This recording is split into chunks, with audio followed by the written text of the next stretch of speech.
You're in Mexico City looking at migrants, and I wanted to turn to the issue of Haitian migrants and also the Biden administration's new policy on Venezuelan asylum seekers. All Venezuelans who arrive at the U.S.-Mexico border will now be turned away under Title 42, a Trump-era pandemic policy that's been used to block at least 2 million migrants from applying for asylum at the U.S.-Mexico border. Meanwhile, the Biden administration announced it's going to allow 24,000 Venezuelans to enter the country by air if they have a financial sponsor in the United States, of course, which many don't. Applicants must first apply online. The program's similar to one set up for Ukrainians. This is Homeland Security Secretary Alejandro Mayorkas speaking last week in D.C. To reduce the number of people arriving at our southwest border irregularly and create a more orderly and safe and humane process for people fleeing the humanitarian and economic crisis in Venezuela. Those who attempt to cross the southern border of the United States illegally will be returned. Those who follow the lawful process we announced yesterday will have the opportunity to travel safely to the United States and become eligible to work here. Meanwhile, Secretary of State Tony Blinken said last week the Biden administration has no plans to reduce sanctions on Venezuela. Some studies estimate the sanctions have killed tens of thousands of people in Venezuela. A few years ago, it was Mike Pompeo under Trump who offered a pathway to lift the sanctions predicated on regime change in Venezuela and replacing the president with Juan Guaido. How much of this situation can you attribute to U.S. policy against Venezuela? And then what is happening with this massive deportation of Venezuelans? And also talk about Haitians being turned back. Thank you so much, Amy. Again, I am not an expert in Venezuelan politics, but what I can tell you is that the 24,000 Venezuelans who have been announced by Secretary Mayorkas and the Biden administration is a piecemeal. Because what we are seeing hundreds of thousands of people still fleeing Venezuela. We are seeing expulsion, deportation of at least 1,000 Venezuelans a day from the United States back to Mexico. And we are seeing that the piecemeal that is being offered to the Venezuelan population is also being used as a deterrent factor for people who have already been on the road to seek for protection, people who are still traversing the Darien, people who are here in Mexico, who do not have the ability or the privilege to fly from Venezuela to the United States.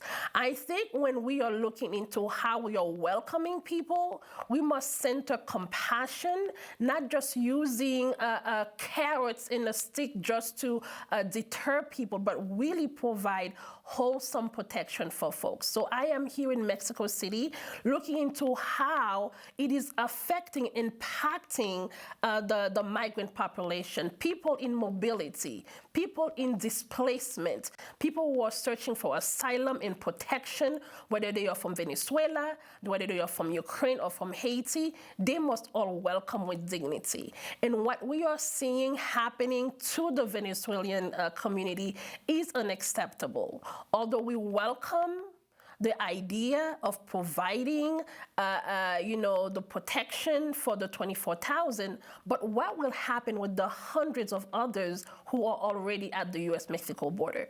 What will happen to the Haitians who are still stuck at the U.S.-Mexico border because of Title 42? It is unacceptable today for the government to try to expand Title 42 and forcing people to continue to die. Amy, as I'm speaking to you right now, we are in the middle of doing 3 funerals in Tijuana. 3 Haitians have died in Tijuana this past week alone, including a 2-year-old girl, a man who was killed, and another one who died due to lack of medical care. So what we are seeing is that the use of Title 42 continues to destroy lives, and there is no reason that the U.S. government under President Biden should continue to use Title 42 as a way to deter and definitely being able to see death at the U.S.-Mexico border. So we must continue to push. We must continue to hold everyone accountable as we move forward to understand that support protection must be provided for the Venezuelan. Support and protection must be provided for the Haitians the same way we are welcoming and continue to support the Ukrainians. The reality is... Guerline, if I can ask you, we just have a few more minutes. I wanted to ask you about the role of the Mexican government in cooperating with the Biden administration in terms of people being sent back to Mexico. And also, what do you say to these local leaders around the United States, even in places like New York City, that are now being inundated with the asylum seekers that are being shipped by bus from Texas and Florida to northern cities and northern states, the sheer numbers of people that they're suddenly having to deal with? I don't think we are being inundated by asylum seekers. I believe that we did not prepare intentionally or unintentionally to actually receive people in mobility, people in need of protection. As a country, the same way we did for the Ukrainians, we did not have anyone on the news complaining about Ukrainians coming to New York or to other cities. They were received and welcomed and placed into sponsorship program and supported full on. So I don't believe we are being inundated. I believe that we need to be better prepared to receive people and not allow the false narrative that we are in the middle of a crisis in order to deter cities such as Chicago or New York or states like Massachusetts to receive people.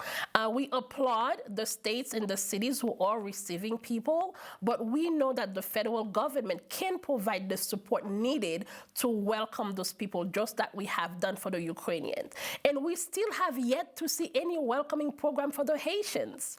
We still have yet to see any meaningful change within the immigration system to be able to address those issues. We are seeing a response to false narrative. We are seeing a system that is being built to deter people. We are seeing a narrative that is being created against immigrants. That's what we are seeing right now. And we are calling on accountability for all people who are a part of this misleading information. And we really are here. We are in communications with many organizations in New York, in Chicago, in DC, who are willing and able to support people arriving. Irlene Joseph, Juan, go ahead. Oh, no, and Mexico's role, I asked you about Mexico's role as well. Yes, Juan, the thing is we understand that the U.S.-Mexico summit happened last week in San Diego. We were not privy of the decisions or how the communications went, but as a result, we see Mexico is receiving folks. So we just are here and pleading and asking the Mexican government to do the right thing by the migrants and people and displaced people in mobility. Irlene Joseph, we want to thank you for being with us, co-founder and executive director of Haitian Bridge Alliance, today joining us from Mexico City in Mexico. Next up, we speak with Congressmember Cori Bush about her new memoir, The Forerunner, a story of pain and perseverance in America. Stay with us.